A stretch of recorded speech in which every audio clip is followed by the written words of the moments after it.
안녕하세요. 승리한상 가족 여러분, 그리고 강성성경연구원 여러분, 오늘은 시편 137편 1절에서 9절 말씀을 고난 중에도 낙심하지 말고 주를 찬송하라 라는 제목으로 함께 말씀을 나누도록 하겠습니다. 자, 한 절씩 말씀을 살펴보도록 합시다. 1절을 봅시다. 우리가 바벨론 여러 강변 거기에 앉아서 라고 기록이 시작되고 있습니다. 오늘 본문 말씀을 보면은 1절이 굉장히 중요한 내용을 우리에게 가르쳐주고 있습니다. 지금 현재 이스라엘 백성이 어디 있습니까? 바벨론에 있습니다. 왜 바벨론에 있게 되었습니까?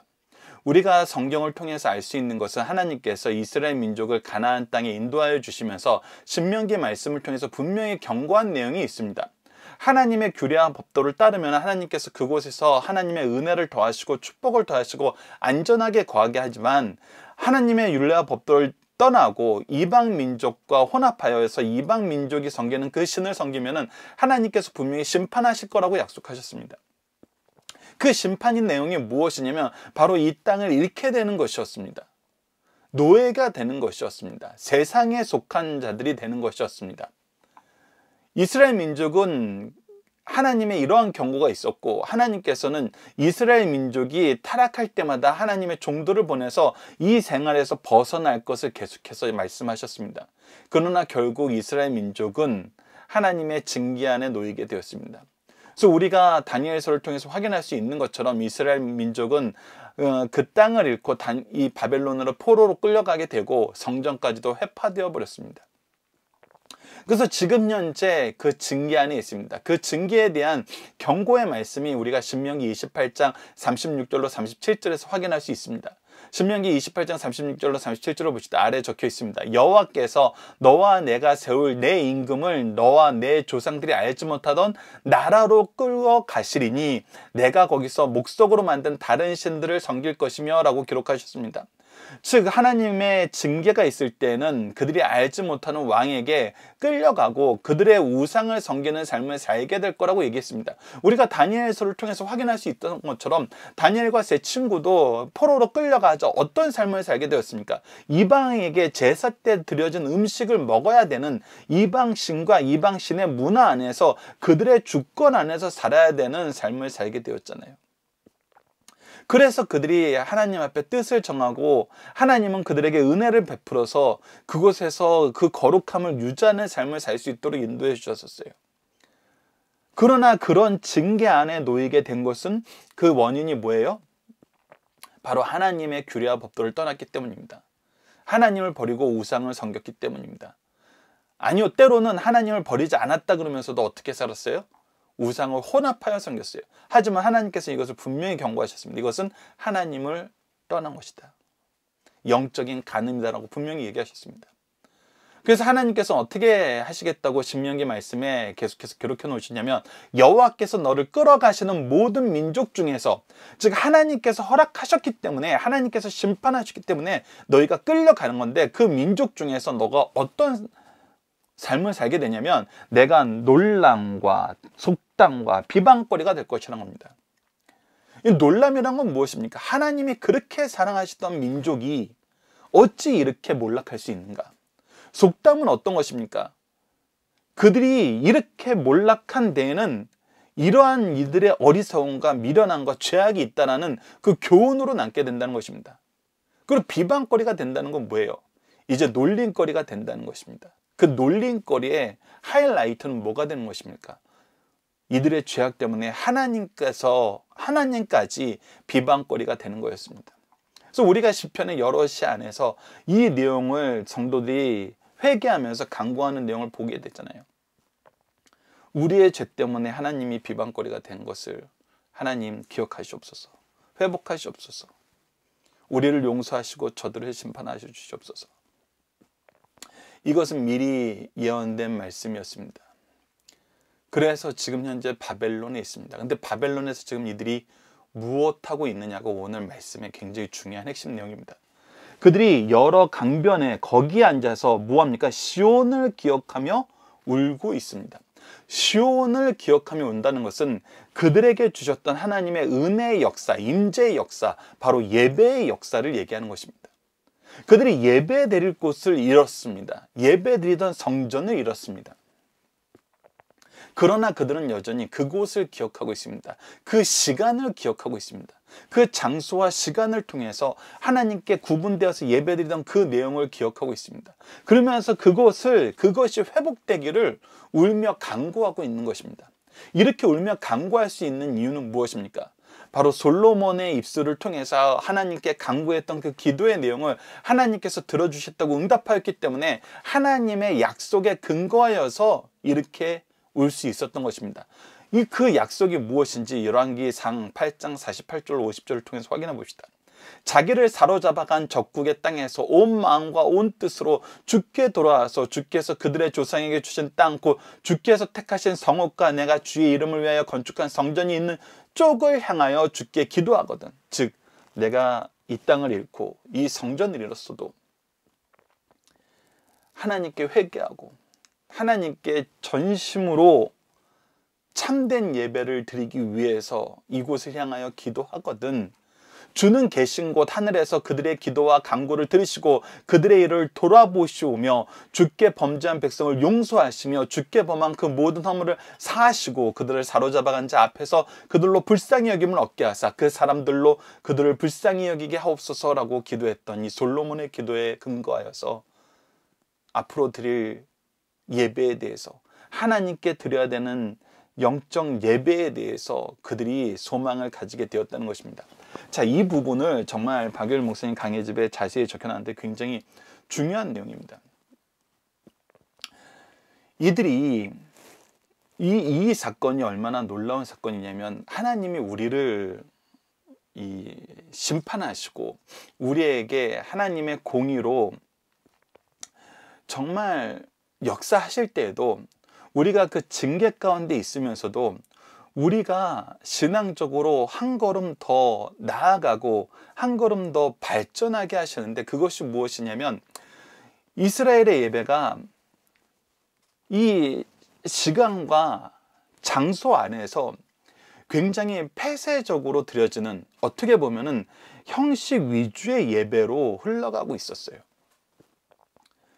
그런데 솔로몬을 통해서 약속하신 약속에 근거하여서 이들이 오히려 바벨론의 포로로 끌려와서 어떤 예배를 경험하게 되는 것이냐면 앞으로 예수 그리스도를 통해서 속죄 은총 속에서 신령과 진정으로 온 마음을 다하여 드리는 참된 예배로 오히려 경험하는 그런 경험의 역사를 이들이 지금 하고 있는 거란 것입니다. 이것이 정말 하나님의 사랑이에요. 하나님은 징계 가운데에서도 그 안에서 우리에게 은혜를 경험하게 하시고 그 은혜가 우리를 이전에 누렸던 그 어떤 은혜보다 더 큰 은혜임을 경험하고 그곳으로 더 나아가게, 더 성장하게 이끌어 주신다는 것입니다. 그래서 이사야서 51장 11절에서도 여호와께 구속받은 자들이 돌아와 노래하며 시온에 돌아와 영원한 기쁨이 그들 머리 위에 있고 슬픔과 탄식이 달아나리라 라고 얘기하면서 영원한 기쁨의 예배가 다시 회복될 것을 얘기하고 예수님께서 이 수가성 여인 앞에서 뭐라고 얘기합니까? 아버지께 참되게 예배하는 자들은 영과 진리로 예배할 때가 오나니 곧 이때라. 아버지께서는 자기를 이렇게 예배하는 자들을 찾으시니라. 하나님은 영이시니 예배하는 자가 영과 진리로 예배할지니라 라고 얘기하면서 정말 하나님을 향한 참된 영적인 예배, 경건의 예배, 거룩한 예배가 무엇인지 미리 경험하게 하셨다는 것입니다. 그래서 오늘 1절 말씀은 우리에게 가르쳐주는 내용이 너무나 놀랍습니다. 자, 그런데 우리가 역사전 시간이나 아래에 나타나는 말씀의 내용을 보면은 이 예배를 그들이 조금이라도 맛보고 있고 이제 회복될 그 영적인 상태를 꿈꾸고 있지만 그들의 현재 상태는 여전히 어떤 상태예요? 바벨론의 노예된 상태에서 하나님의 징계 가운데 있는 상태예요. 그 징계 가운데에서 이들이 경험하는 사건들이 너무나 처참합니다. 자, 2절 봅시다. 그 중에 버드나무에 우리가 우리의 수금을 걸었나니 라고 시작합니다. 지금 시온을 향하여 울며 간구하는 기도, 즉 이방 세계에 끌려와서도 성전이 없는 곳에서도 예배를 회복하기 위해서 예배를 드리는 삶을 사는데, 이 예배를 드리는 찬양대의 삶을 사는 사람들이 갑자기 하나님께 찬양하던 그 수금을 버드나무에 걸어버리는 거예요. 이 얘기는 뭐냐면 내가 더 이상 찬양하지 않는 삶을 살겠다는 거예요.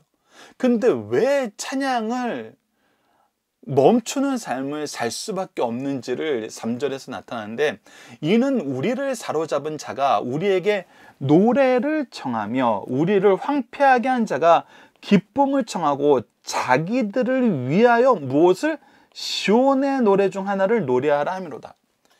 이게 무슨 얘기냐면, 야 너희들 여호와의 성전에서 찬양하던 찬양대라며, 일로 좀 와봐. 우리가 지금 잔치 중인데 너희들이 하나님을, 너희들의 신을 섬기면서 했던 찬양을 한번 여기서 연주해봐. 이게 무슨 뜻이에요? 바로 그들이 흥청망청 노는데 여기서 하나님을 찬양하는 그 찬양으로 흥을 돋구어 보라는 거예요. 우리가 너희들을 구경거리로 삼고 우리가 너희들에게 여호와의 권위를, 너희들이 섬기던 그 여호와의 권위의 옷을 우리가 입고 너희들을 사용하겠다는 거예요. 여러분, 이것이 어떤 의미인지 이제 잘 상상이 되시나요? 우리가 찬양대로 찬양하던 삶을 사는데 그 찬양의 노래를 술집에 와서 한번 불러보라는 거예요. 그리고 자기네들이 이 찬양에 받는 대상이 되겠다는 거예요. 그래서 4절 말씀으로 시작됩니다. 우리가 이방 땅에서 어찌 여호와의 노래를 부를까? 즉 이방 땅에서 자기네들을 위해서 이 노래를 하라는 걸 어떻게 우리가 따를 수 있냐는 거예요. 이곳은 우리의 예배 장소가 될 수가 없어요. 이곳에서 우리가 하나님을 찬양하는 찬양의 내용이 어찌 이방인들이 자신네들의 흥을 돋구고 자기네들의 우상을 찬양하는 노래의 배경음악으로 쓰임을 받을 수 있냐는 거예요. 그래서 차라리 이런 삶을 살 바에는 우리는 차라리 이 재능을 없는 삶을 사는 것을 택하겠다는 거예요. 이 얘기는 뭐냐면, 내가 하나님께 재능을 받았어요. 찬양의 재능을 받았어요. 찬양할 수 있는 은사를 받았어요. 그러나 이 은사가 하나님을 찬양하는 것 외에 사람을 찬양하거나 사람의 즐거움의 목적을 위해서 쓰임받거나 그들이 섬기는 이방 우상을 위한 잔치에서 그들의 승리와 그들의 즐거움을 위해서 불려지는 것이라면은 어떻게 하겠다? 5절 봅시다. 예루살렘아 내가 너를 잊을진대 내 오른손이 그의 재주를 잊을지로다. 이것은 무슨 뜻이냐면, 내가 예루살렘아 내가 너를 잊었다면은 내 오른손의 그 재주도 잊어버리는 것이다. 이 예배를 통해서 하나님께 찬양드리던 이 사건을 내가 잊고 내 개인의 안정과 이 시대의 풍조 안에서 내 위치를 유지하기 위해서 내가 하나님께서 나에게 주신 재능, 하나님께서 나에게 주신 직분을 내 삶을 위해서 쓴다면은 차라리 이 재주를 잊어버리고 없는 것처럼 사는 것이 낫다는 거예요. 나에게 주신 재능을 내가 임의로 함부로 쓸 수 없다는 거예요. 6절을 보시죠. 내가 예루살렘을 기억하지 아니하거나 내가 가장 즐거워하는 것보다 더 즐거워하지 아니할진대. 즉 내가 예루살렘을 기억하지 못하거나 내가 그곳에서 느꼈던 즐거움이 가장 즐거웠던 즐거움이라는 것을 내가 잊지 않았는데 어찌 이런 일을 할 수 있겠냐는 거예요. 그래서 내가 수금을 버드나무 가지에 걸어버리고 내 재주를 잊고 내 입천장에 붙어서 차라리 말도 못하는 벙어리의 삶을 사는 걸 선택하겠다는 거예요. 그러니까 나에게 주신 이 재능과 이 직분과 이 모든 것이 오용되는 거, 잘못 이용되는 거, 하나님의 영광을 위해서 준비된 것들이, 하나님께 영광을 돌리기 위해서 사용되는 것들이, 사용돼야 되는 것들이 잘못 사용되는 거, 이것은 우리가 할 수 없는 일이라는 겁니다.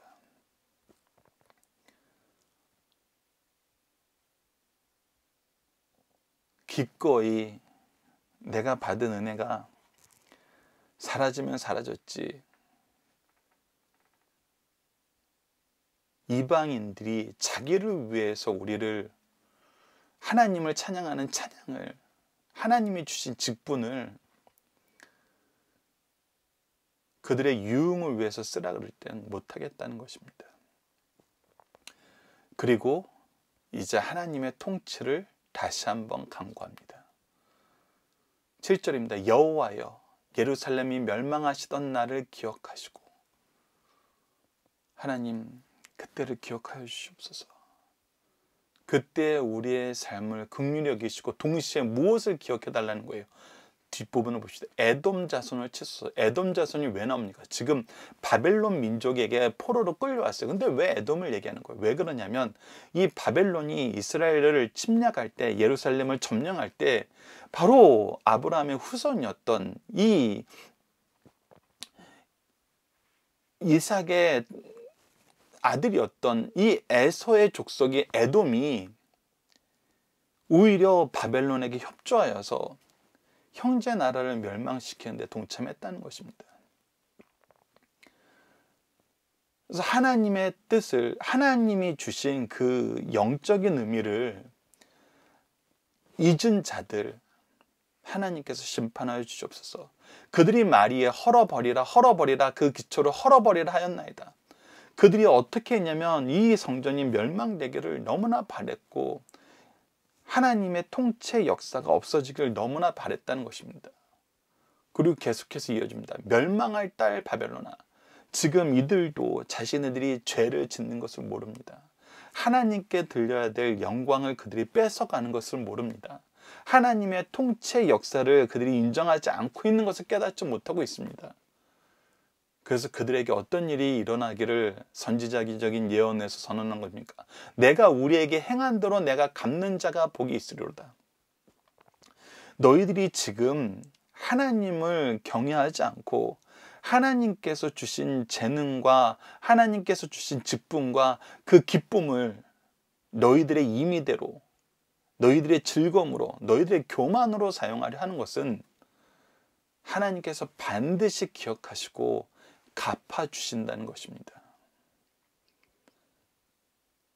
실제로 바벨론은 어떻게 멸망했습니까? 메데아 바사에 의해서 멸망했습니다.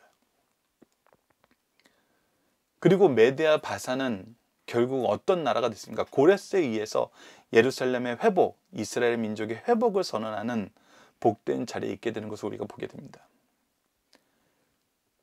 그러면서 그들의 미래가 얼마나 처참할 것을 얘기합니다. 9절입니다. 내 어린 것들은 바위에 메어치는 자는 복이 있으리로다 라고 얘기하면서 그들의 나라가 영원히 끊기게 되는 것을 우리에게 보여줍니다. 우리가 오늘 본문 말씀은 정말 우리가 주의 깊게 봐야 될 부분이 많습니다. 우리가 예배를 잃고 즐겁게 드리던 그 시간과 장소를 왜 잃게 되었는지, 그리고 지금 현재 우리가 이것을 회복하지 못하고 당하는 고난 안에서 우리가 어떻게 행동해야 되는지, 그리고 우리가 하나님께 어떻게 기도해야 되고 어떻게 이 시대를 살아야 되는지 우리의 그 의미를 가르쳐 줍니다. 우리가 예배를 잃게 되는 것은 하나님의 심판 때문입니다. 1절에서 분명히 그것이 나타납니다. 그리고 그 안에서 우리가 세상 속에서 계속 경험하는 것은 무엇이냐면 이 예배가 자꾸 이 예배를 위해서 주신 모든 것들이 헛된 방향으로 쓰임을 받게 되는 유혹과 압력에 시달리게 된다는 것입니다. 근데 그때 우리가 조심해야 된다는 것입니다. 하나님께 합당히 드려야 되는 기쁨의 노래, 우리에게 주신 좋은 재능을 우리가 이 세상에서 임의로 사용되고 이 세상의 목적을 이루는데 협력하는 쪽으로 사용된다면 그것은 우리가 주의해야 될 부분이라는 것입니다. 그리고 분명히 보여줘야 됩니다. 무엇이 하나님 앞에 범죄하는 것인지, 무엇이 하나님이 싫어하시는 것인지. 그래서 우리가 선지자적인 마음을 가지고 세상에 하나님의 기준으로 살고 하나님의 기준을 선포할 수 있어야 됩니다. 이것을 우리가 오늘 본문 말씀 속에서 확인하고 우리의 삶 속에서 적용하는 시간을 가졌으면 합니다. 자, 본문 묵상을 통해서 간단하게 복습을 해보도록 하겠습니다. 성도가 바벨론 강에서 시온을 기억하며 운 이유는 무엇입니까? 자기네들의 죄악을 회개하며 하나님께서 회복해 주실 것을 간구하며 그 예배를 다시 소망하는 겁니다. 회복되는 그 예배를 소망하는 것입니다. 수금을 나무에 건 이유는 무엇입니까? 이것을 이방인들이 자기네들의 즐거움을 위해서, 자기네들의 기쁨을 위해서 사용하겠다고 했을 때 우리는 하나님이 우리에게 주신 재능을, 은사를, 직분을 그렇게 사용할 수 없다는 것입니다. 세 번째, 성도의 상과 재주와 즐거움은 무엇과 떨어질 수 없습니까? 바로 하나님께 예배 드리는 것, 하나님께 영광 돌리는 것과 떨어질 수 없습니다. 성도는 인생의 회복을 누구에게 구하고 있으면 누구를 의지하며 신뢰해야 됩니까? 하나님께 회복을 구하고 하나님을 의지하고 신뢰해야 됩니다. 하나님의 심판의 역사는 어떻게 나타납니까? 하나님이 싫어하시는 것, 하나님께 범죄한 그 모든 것은 하나님께서 반드시 심판하신다는 것입니다. 하나님의 심판의 역사가 항상 있다는 것입니다. 그래서 우리가 시편을 통해서 항상 확인하게 되는 건 무엇입니까? 하나님이 창조하시고 하나님이 다스리시고 하나님이 구원하시고 하나님이 심판하신다는 것입니다. 창조와 주권과 구원과 심판이 모두 하나님께 있다는 것입니다. 자, 본문의 중심사를 보도록 하겠습니다. 시편 137편의 시제는 바벨론의 강변의 울음이며 표제는 없습니다. 하지만 시편 137편은 내용으로 보아 바벨론 포로로 끌려간 신실한 성도에 의해서 지어진 기도의 시입니다. 시편 137편은 포로 중에 있는 성도가 하나님의 처소인 시온을 향한 사랑과 이스라엘의 대적에 대한 마음을 노골적으로 묘사하고 있습니다. 그러므로 이 시는 표면적으로는 개인의 신앙을 탄식하는 것으로 볼 수 있으나 이면적으로는 이스라엘 민족 전체의 심정을 대변한 것으로 볼 수 있어요. 시편 137편의 저작시기는 에돔과 바벨론의 멸망을 간절히 소망한 기도와 저주로 볼 때 바벨론 멸망 전으로 볼 수 있습니다. 자, 첫 번째 중심 사상입니다. 선민 성도는 고통 중에도 회개하면서 예배를 사모한다는 것입니다. 선민들은 지금 포로가 되어 하나님께 예배 드릴 수 없게 되었습니다. 이들은 왜 제사장적 나라의 특권을 상실할 뿐 아니라 공식 예배를 드릴 수 없게 되었는지 회개하고 있습니다. 회개하고 있어요. 이때 그들은 성전에서 예배드리던 악기 수금으로 바벨론 강변에서 하나님을 찬양하였습니다. 신앙의 자유가 있을 때 더욱 잘할 것이요 신앙의 자유를 박탈당했어도 할 수 있는 데까지 신앙적 행위를 다하고 있음을 보여주는 말씀입니다. 두 번째, 하나님께 예배드리는 데 사용한 거룩한 것들을 오락에 사용될 수 없다는 것입니다. 시인은 자유로운 시간에 강변에서 수금으로 하나님을 찬양한 듯합니다. 시인 음악인 성악가로 볼 수 있는데 이때 이방인들이 자기를 위하여 거룩한 노래를 불러달라고 요청하고 있습니다. 그러나 시인은 거룩한 노래는 인간의 오락을 위해서 쓸 수 없다고 단호히 거부했습니다. 이는 이후 모든 사람에게 거룩한 찬송이 인간의 오락에 쓸 수 없다는 사실을 가르쳐주고 있습니다. 마지막 세 번째는 하나님을 모독하고 그의 백성을 괴롭게 한 자는 저주를 받게 된다는 것입니다. 예루살렘이 바벨론에 의해 멸망받을 때 형제 민족인 에돔은 슬퍼하고 위로하기보다는 즐기고 바벨론에게 협력하였습니다. 시인은 하나님의 공의에 의해 바벨론, 에돔 모두가 멸망하기를 기록하였습니다. 시인의 영감을 받은 시임으로 타인이 위기에 처할 때 돕지 못하고 멸망을 기뻐하고 협력한 자는 반드시 망하게 된다는 사실을 증언하고 있습니다. 자, 본문 다짐입니다. 첫 번째, 이스라엘 백성이 망하게 된 역사적 배경은 무엇입니까? 우리가 앞서 살펴봤던 것처럼 하나님이 미리 경고하셨던 그 경고의 말씀을 지키지 않았기 때문입니다. 하나님의 율례와 법도를 따르고 하나님만 섬겨야 되는데 끊임없이 하나님 앞에 거역하는 인생을 살았다는 것입니다.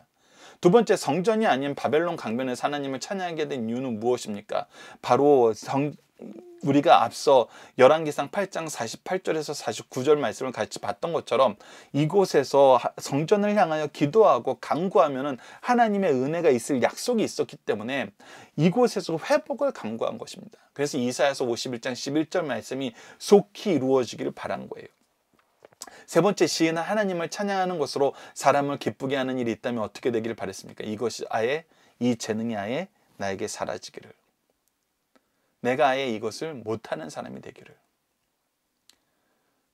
헛되이 쓰는 것, 잘못 쓰는 것보다는 차라리 이것이 없는 게 낫다라고 얘기하는 것입니다. 이 얘기를 다시 한번 여러분들 극단적으로 생각하시는 것보다는 이럴 바에는 우리 아무것도 못하는 사람이 되는 거가 좋은 거 아니야, 이렇게 생각하시면 안 됩니다. 이것은 무엇이냐면 하나님이 우리에게 은혜를 주셨을 때 은혜를 주신다는 건 너무나 감사한 거예요. 우리에게 재능을 주신다는 건 너무나 감사한 거예요. 우리에게 사명을 주시고 직분을 주신다는 건 너무나 감사한 거예요. 사실 우리는 이 중에 무엇도 받을 만한 자격이 없거든요. 근데 이 감사함으로 우리가 살아야 돼요. 하나님의 뜻을 따름으로써 순종함으로 살아야 돼요. 근데 이것을 가지고 우리가 내가 원하는 일을 하거나 내 입장에서 나에게 이로운 일을 하거나 시대의 어떤 흐름에 의해서 내가 좋다라고 생각되는, 어쩔 수 없는 일이라고 생각하는 그런 식으로 우리에게 받은 이 은혜를 잘못 사용하게 되면 오히려 무엇이 될 수 있다? 징계의 제목, 징계의 대상이 될 수 있다는 것입니다. 우리가 이것을 가장 잘 볼 수 있는 것이 바로 가룟 유다의 경우죠. 사도로 부르심을 받았으나 그가 오히려 거역함으로써 정말 가장 은혜로운 자리에서 가장 정말 안타까운 자리로 내려간 거 아닙니까? 그래서 우리가 항상 은혜 받은 사람은 이것을 조심하셔야 된다는 것입니다. 이럴 바에 아예 은혜를 받기 싫어, 이것은 또 무엇과도 같으냐면 하나님께서 주신 달란트를 땅에 묻어둔 사람과 같습니다. 이것도 충성하지 않는 것입니다. 악하고 게으른 종인 것입니다. 그래서 우리는 은혜에 감사하면서 은혜를 하나님의 영광을 위해서 온전하게 쓸 수 있는 그런 삶의 모습을 항상 훈련받아야 됩니다. 그것이 이제 우리가 본문 적용하기를 통해서 좀 봐야 되는 부분입니다. 우리는 하나님이 주신 은혜, 재능, 기쁨을 무엇하는 데 사용해야 되나요? 이러한 것들을 어떻게 사용해야 오용되거나 남용되지 않고 바르게 사용할 수 있나요? 자, 우리가 이것을 은혜, 재능, 기쁨이라고 얘기했는데 우리가 이것을 예전에도 한번 나눈 적이 있지만 박유열 목사님이 헌금기도 하실 때 항상 이 세 가지를 가지고 얘기합니다. 시간과 재능과 물질. 우리의 삶이 하나님 앞에서 은혜 안에 놓여지게 될 때 그 은혜의 역사 우리가 이 세 가지로 크게 구분해서 볼 수 있습니다. 우리 모두는 하나님의 은혜 안에서 이 삶을 살아요. 그리고 은혜 안에서 구별돼야 되는 시간을 항상 하나님께서는 우리에게 가르쳐 주셨어요. 그것이 무엇입니까? 바로 안식일, 지금 현재 주일, 하나님께 예배드리기로 구분된 바로 그날이죠. 그래서 이 구별된 시간들을 우리가 바로 사용할 수 있어야 돼요. 구별된 시간과 장소를 바로 사용할 수 있어야 돼요.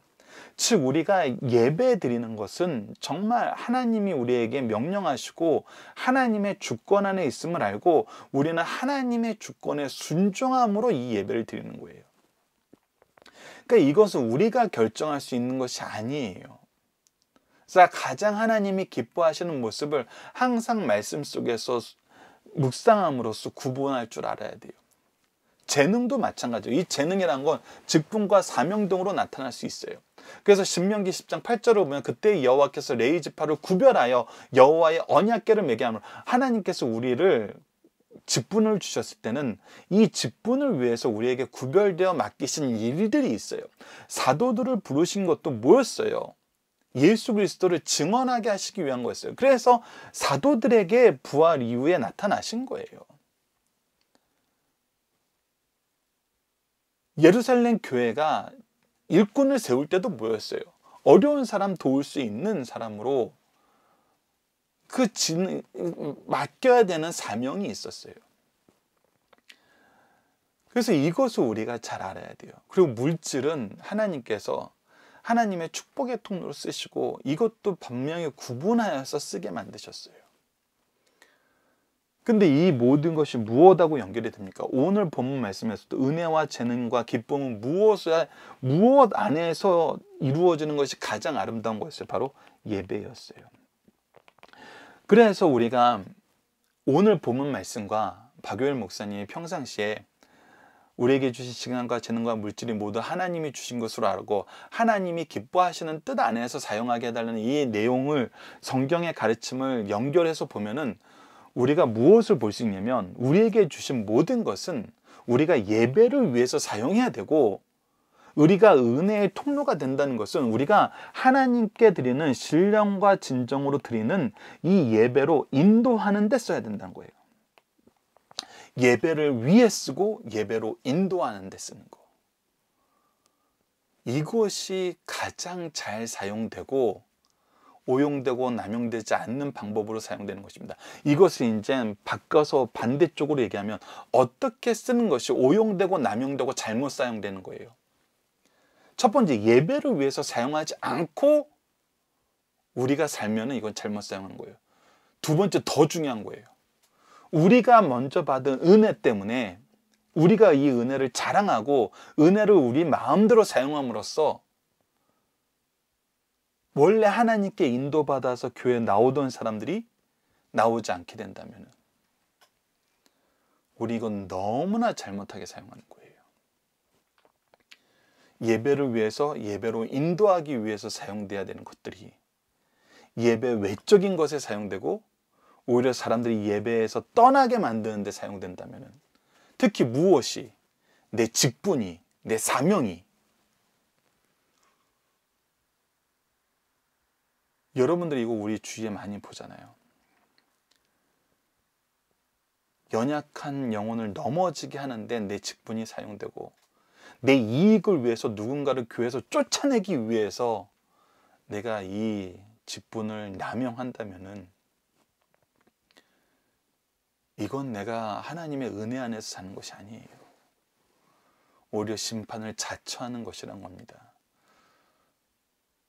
그러나 반대로 오직 하나님의 영광을 위해서 사용하고 하나님의 영광으로 인도하는 데 사용된다면 하나님께서는 착하고 충성된 종이라고 칭찬하시고 우리에게 더 많은 영혼들을, 더 많은 은혜를, 더 많은 능력을, 더 많은 생명을 허락하십니다. 우리는 항상 이것을 꿈꾸며 삽시다. 자, 이번 주 공동 기도 제목은 하나 되게 하신 교회와 가정을 통해 하나님을 찬양하는 것이 멈추지 않게 하시고 환난 날에 함께 기도하며 승리하는 역사가 충만하게 하여 주소서입니다. 오늘 본문 말씀을 통해서는 우리에게 주신 은혜, 재능, 기쁨은 하나님을 찬양하고 하나님께 영광 돌리며 하나님께 만국 백성을 인도하기 위해 주신 것임을 깨닫고 복음을 위해 사용하게 하여 주소서. 우리의 개인의 이익과 사상을 가지고 세상과 타협하거나 세상 유익을 위해서 사용하지 않도록 지도해 주소서. 항상 성령의 인도하심 속에서 바르게 사용하게 하여 주소서 기도하는 우리 승리한상 가족 여러분들, 강성성경연구원 여러분들에게 기도합니다. 감사합니다.